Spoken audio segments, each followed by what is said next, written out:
So guys, this is the video where I show you how to turn reward users or city enthusiasts into loyalists. I'll be introducing it to you a framework which is called the BEP framework. Now this is a framework I devised actually for just this purpose. Now in this framework, the B stands for bridge contents. These are contents which where you actually bridge your users. Now the E stands for the enablement content. Now these are contents where you actually enable your users. While the P stands for proof content. These are contents you use to show proof to your users. Now I'll be giving you guys a vivid explanation on how to use this tree framework and how to actually merge them into giving you a loyalist, into betting a loyalist for your project. So um okay, so let's explain each of the frameworks. Now, the bridge content framework. This is where you actually bridge normal content. That is normal content any random individual is going to watch on whichever platform your project social is. That's Twitter, Instagram, TikTok, or YouTube. You bridge that normal content with your project content and Web3 content at large. Now I'm going to show you an example on how to do this, so no worries. Now I'm going to give you the major aims for this bridge content. It has to do two major things. The first is it has to warm them into your world, like it has to warm them as an individual, as an enthusiast into your world. It has to spark interest immediately without sounding tech like, which means your project has to spark an interest in them immediately. It has to make them want to know more without sounding tech like. So let me show you the strategies you can actually use to make this aim come to actually like come to pass. Now the strategies you have to use to make successful bridge content is the first, you have to make your tech invisible. Then you have to bridge their world into yours. Now the last thing is you have to focus on familiar problems introducing while you're actually introducing new solutions. Now, when you have to follow these three major strategies to actually make rich content work. Now you have to make your tech invisible. Your tech doesn't have to be at the forefront for a random person getting to know about a project. Regardless if it's Web2 or Web3 project, you don't have to make them know that okay, yes, this is the tech behind it. No, your tech has to be behind. The major thing they need to know is why, how, and what you actually do for them. First example I'll be giving is an NFT marketplace bridge content. So this is if you have an NFT marketplace or a project related to this, this is how your bridge content should sound. Now, um, Web two Web two, you post a picture. That's all. You post a pic. That's all. While in Web three, you post a pic. You own it. You sell it, and then you earn from it. Now, same internet, different rules. This is actually a very good practical example of how to bridge a user. Now, I would like you to look above at our aim and at our strategy, and then look at the example below. We have actually followed each duly. We actually warmed them into our world because now the first thing they got to see is about a picture. A picture can be something any user on the internet just wants to know about. Okay, how do I make money from a picture? Now we have sparked interest. Now, if you as a user see, you get to see a content and you actually remember the name of that project, then they have successfully bridged you, which is warming them. They warmed you into their world. Now, once you actually successfully get to click their bio link to know more about that project, then they have successfully sparked interest in you. So this example breached, it sparked interest, it warmed them into the world. There's nothing tech like here, and we talk about a familiar problem, which is not a problem per se, but everyone actually posts a picture. Everyone has actually has a picture to post. Then what if you can actually earn from it? Now let me give you another example in regards to bridge content. Now the next example is a staking protocol bridge content. I give an example with an NFT project, an NFT project, and I'm giving one with a DeFi related project and an NFT related project. Now, let's say you want to bridge a random user or a city enthusiast, and you have a staking protocol. Okay, so this is how your bridge content framework for the staking protocol is going to look like. Now, ever kept money in your savings account and forgot it existed? Now this actually will spark a curiosity. Then you continue. In Web3, forgetting means missing out, because here, even your idle money can actually do something for you. Now, stake, lend, build. Now, at the very least, this has actually breached them, because it went from reward use, a Web2 or a reward example, down to a Web3 message. So now they've actually breached them as little as you can. Now, if you notice from what we have from this breach content, now if you notice in breach content, your main aim is not actually to make them loyalists immediately or users immediately. The main aim is just to spark curiosity, or at the very least warm them into your world, have them remember the name of your project in their head. So that way you actually have an edge over your competitors at the very starting point.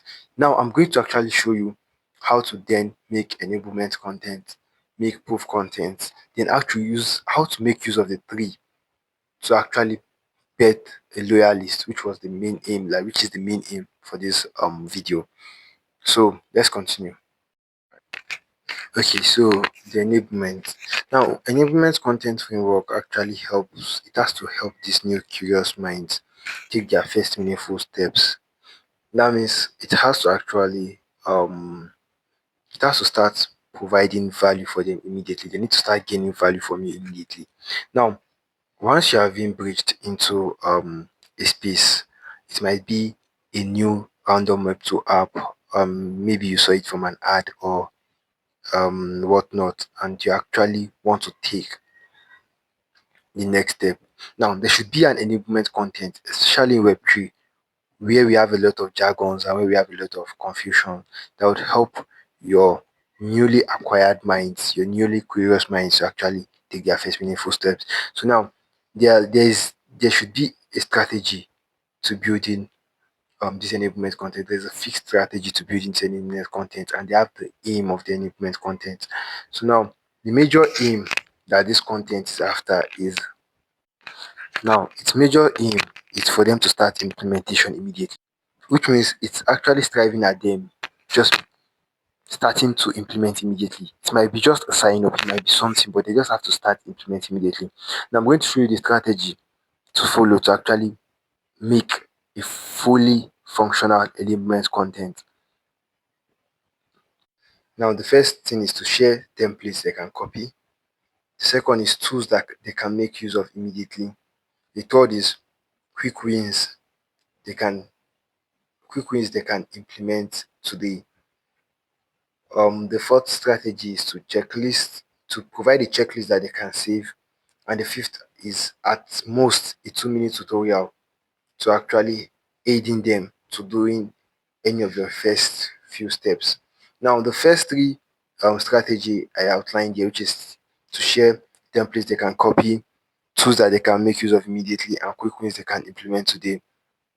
It's actually it's diverse based on what your project is here to offer. So it can be you sharing templates they can copy, it can be you showing them tools they can make use of, it can be you sharing templates and providing quick wins, it can be you showing them tools and providing quick wins. It's based on it's flexible, it's based on what your project is here to provide. But let's take an example to see how we can enable random users or city enthusiasts, so you can see how the strategy comes into play. So now we are taking NFT marketplace collectors in this example for enablement content. We're trying to like move around different examples for different project types, so that regardless of your niche or regardless of your project type, while watching this video, you have an idea on how to go about this framework, this content framework. Now for NFT marketplace collectors, three ways to find undervalued gems before the crowd. Use search filter for newest listed under 0.01 Ethereum. Follow 5 creators with less than 500 followers and solid consistency.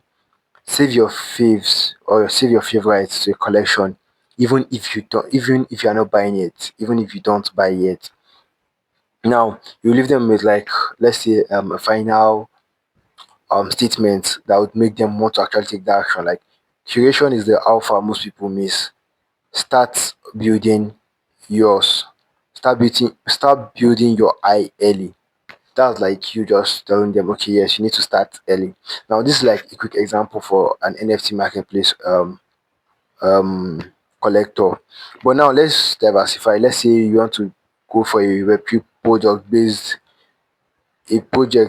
based on DeFi or the apps.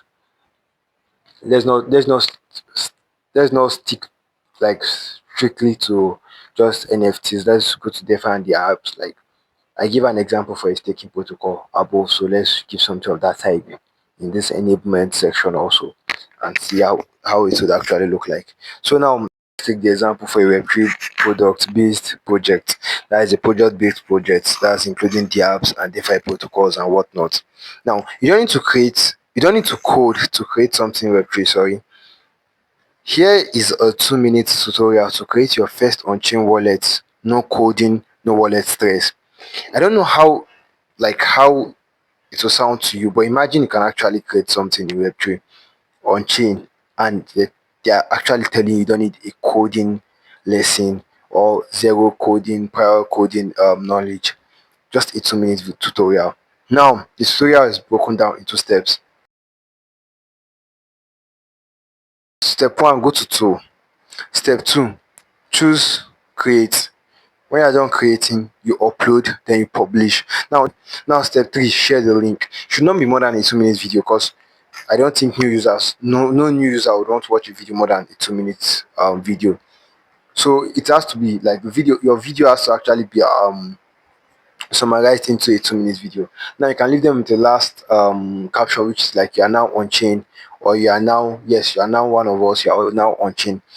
Now if you have been able to actually get a user into this stage of your project, mind you, it might not necessarily be your project is an early project. It might be a long lasting project. It might be just a new startup.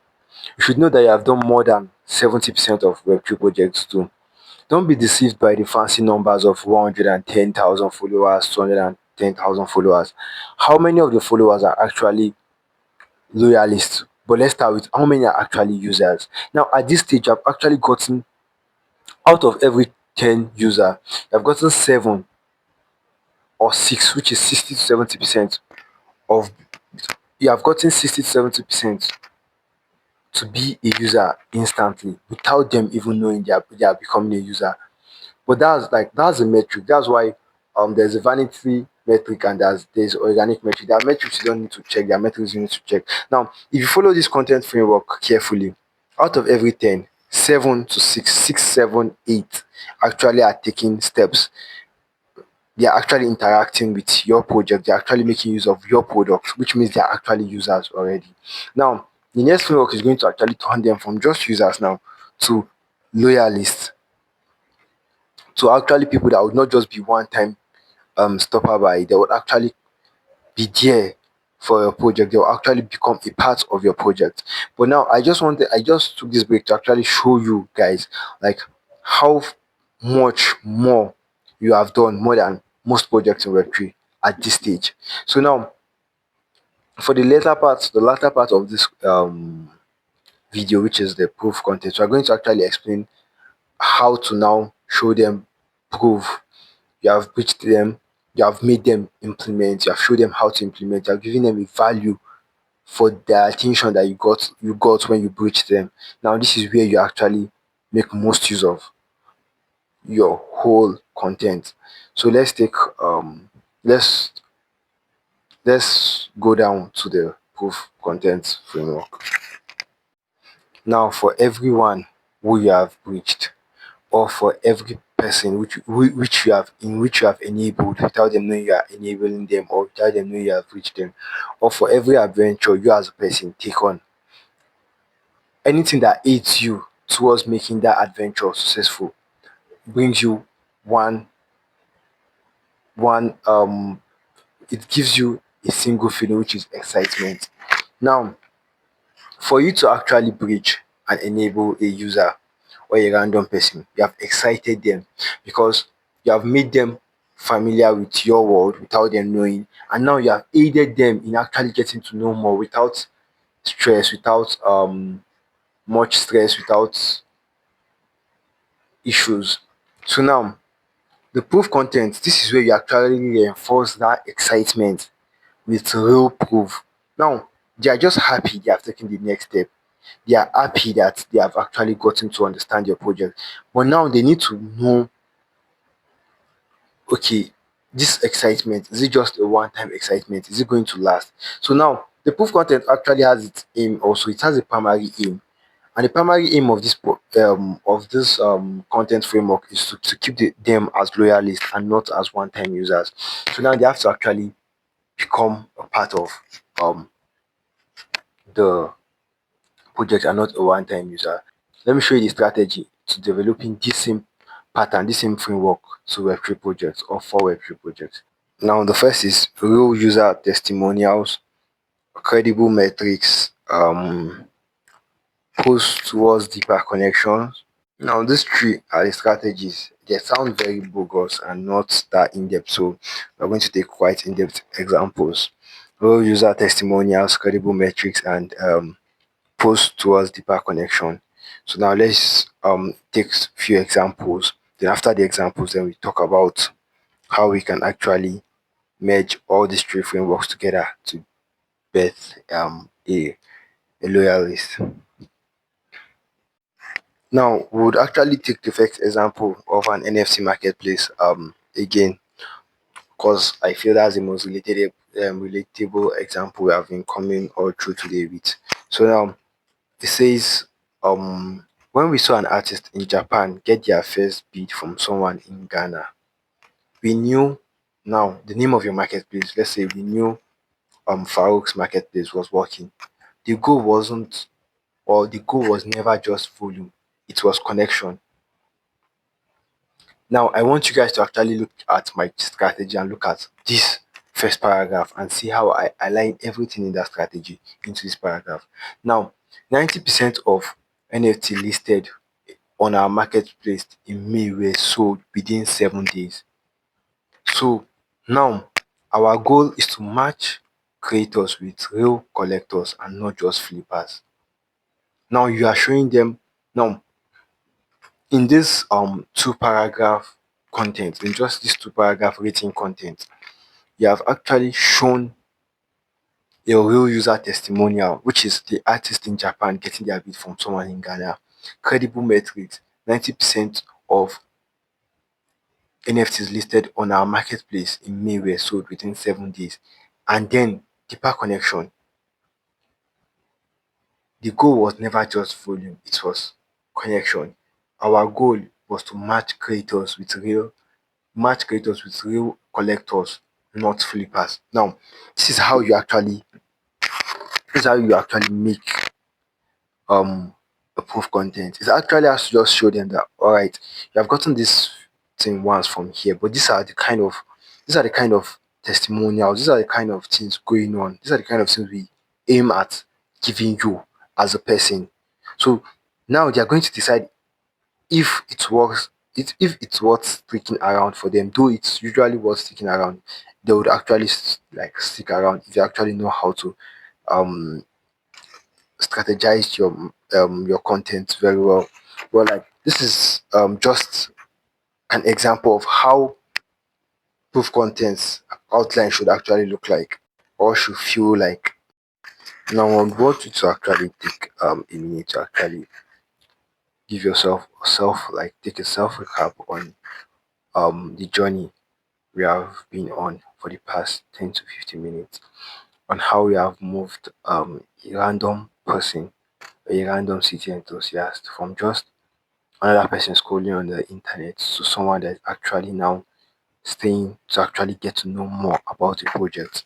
Now we have moved them from someone that does not want to even we have moved them from someone that has zero concern for a project to someone that actually wants to listen to the next thing the project has to say. And the only way the project gets to speak to them is through their content, and the only way they get to listen is through the content of the project. So the content might be written, it might be in a video form, it might be written, it might be in an animation form. That's like the work of your content team. But the framework is what majorly like should give you an edge over your competitors. Now, I've seen most founders complain about making content for their projects. That's startup founders that normally don't have a bogus budget. So I'm going to just give you guys a few tips here. Though I'll do an in-depth video to actually talk more about this, but I'm going to just give you guys just like a 2 minutes few tips on how to make content, tips towards making content for your project, like tips that will make your content like um relatable and consumable. Now, the first tip for you is pick your most technical feature. That's what's that most technical thing you and your team have come to understand that your project can do or your product can actually do. Like, what's the most technical thing you are here to offer?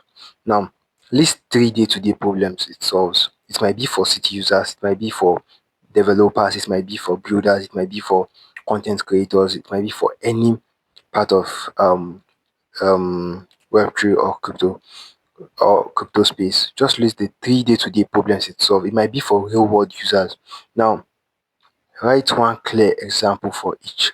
Now, for each problem it solves, like what's a relatable example that anyone that has a device or that's on social media can actually make for it, like they can actually relate to.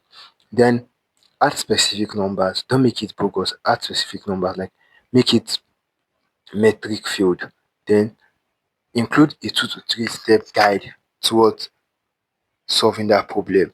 Now, how your project does it is not included. How your project does it is just included in you and the team brainstorming. Just include a 2 to 3 step guide that would actually aid them to actually solve that same problem for themselves using that your project. Now, when you are done, you can actually ask yourself, can someone take action on this in the next hour? Like this content we just laid out to be maybe our pinned tweet on Twitter and all. Can someone actually take action on it in the next hour? If yes, someone can, you can actually go ahead to publish it. But if they can't, you have to revise until they actually can.